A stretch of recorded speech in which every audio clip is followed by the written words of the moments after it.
to Biztech's C-Suite Conversation Show. Hi, I'm Brian Fernandez, and today the spotlight is on Linesight, a global consultancy firm established in 1974, providing professional services, management support, and strategic advice to the construction industry. Now, to give us clearer insights into their business in Southeast Asia, we have Scott Halyday. He's the Regional Director for Southeast Asia at Linesight. Scott, welcome to the show. Hey, Brian. Thanks for having me. Thank you, Scott. Now, for a start, give us an overview of Linesight and your role within the organization. Yeah, sure. As you mentioned, established in 1974, so this is actually our 50th year. We're a global construction consultancy. We have 32 offices globally, 1,600 odd staff, 300 of which are situated in APAC across our 9 offices here. Primarily, we focus on sort of project management, cost and commercial management, scheduling, project controls in the built environment space. And whilst we're engaged across most sectors, we really focus on those mission critical facilities such as data centers. We're also big in the life sciences, pharmaceutical sector, and high-tech industrial such as semicon. Ultimately, our goal is just to provide value add for our clients and help them successfully deliver their projects. Now, Scott, you were talking, I think just a few seconds ago around the fact that you have 9 offices across the region. Southeast Asia is boomtown Charlie in terms of construction, isn't it?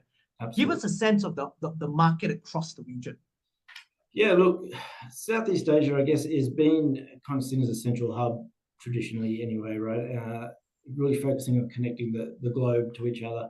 That connection is now typically focused on technology, and what's really being driven there is the Southeast Asia region focusing on developing that technology that comes with it. So that's where we talk about the data center spaces, the semicon spaces, and things like that.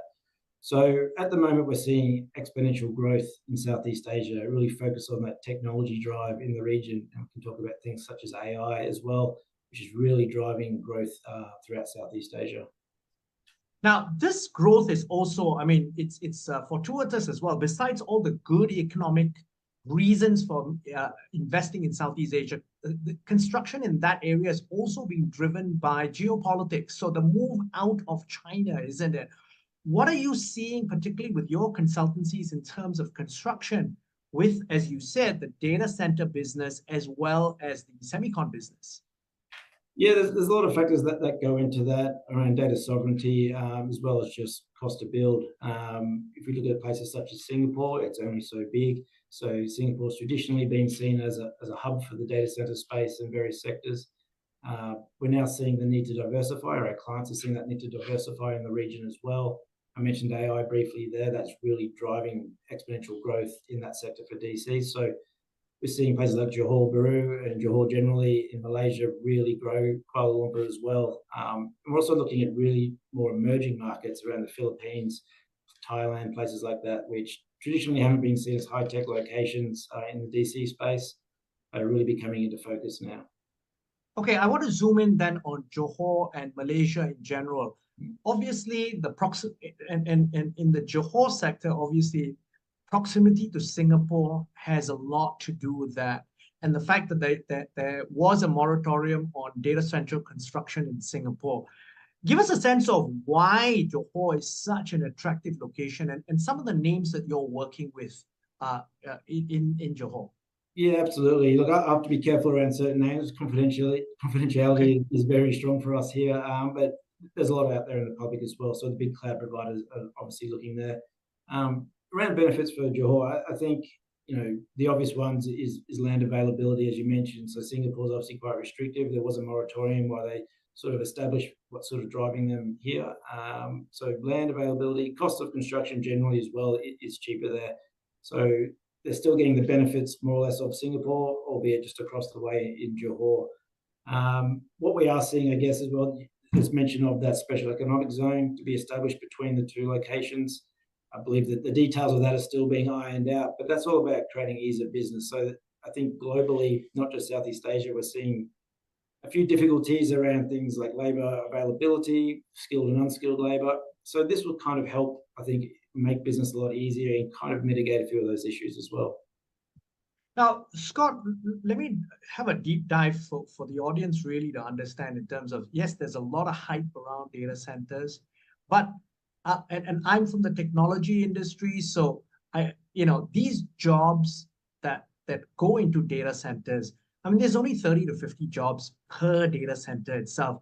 Walk us through the value chain in terms of how this impacts really the economy when a data center is being set up from a construction really to post-construction.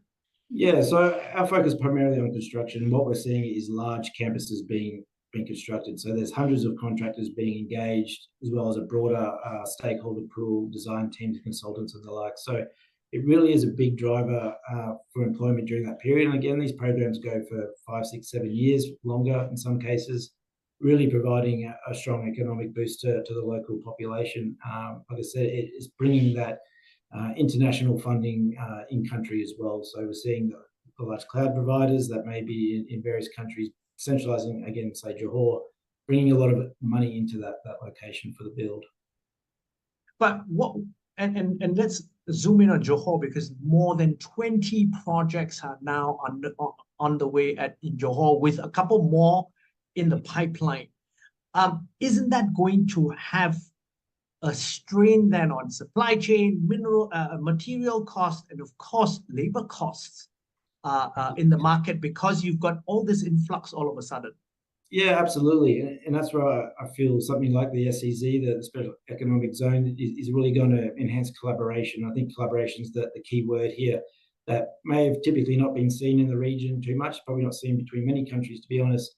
I think there's going to be increased focus on that collaborative approach to help ease the strain of labour and getting labour into countries from adjacent countries, as well as freeing up borders for supply chain movement. Yeah. Now, given that collaboration model that we talk about, and one of the things is, and we'll just talk about what you just said, the Johor Singapore Special Economic Zone. That announcement is scheduled to be done in September in terms of the details around it. But one of the key things that's also driving this data center construction is also the easing of use of where the data, in terms of easing of restrictions around where data can reside. That's been a significant boost in terms of this. So Singapore data can therefore reside in Johor, and so mission critical applications and all can be run out of Johor. Isn't that a big driver as well in terms of this? That will be huge, and I think that data sovereignty I touched on earlier is a big part of decision making, and I think it's important for places like Johor and any country in Southeast Asia to identify that and come up with sound solutions. So it'll be interesting to see what comes out of these arrangements that are coming into place, and I dare say the one between Singapore and Johor won't be the last one we'll see either. Now, Scott, I want to zoom out a little bit and focus on Linesight itself. What's we're in the second half of the year right now. How's 2024 looking, and what is your outlook for 2025? Yeah, so 2024 has been a really strong year, not just for Linesight, but for the industry as a whole. I think probably the word that best describes it is probably stability. So from what we've seen in 2022 into 23, I'm seeing on the back of COVID, and I think everyone's kind of sick of hearing that word COVID, but it obviously created a lot of volatility in the market. I think if you look at all the graphs and the charts, and we do have our insights report coming out in October, which will go into a lot more detail into this, but there was quite a lot of volatility. You'll see it in the trends. And I think if you take copper, for instance, between Q3 2022 and Q1 23, there was about a 20% swing in the price there. If you take that same time frame and apply it to 23 to 24, there's about a 5% swing. So you're really seeing that focus on stability, which hopefully drives down into the market. It provides more competition, I guess, and better pricing. So for 2025, I think there's a lot in the planning stages at the moment as well in the region.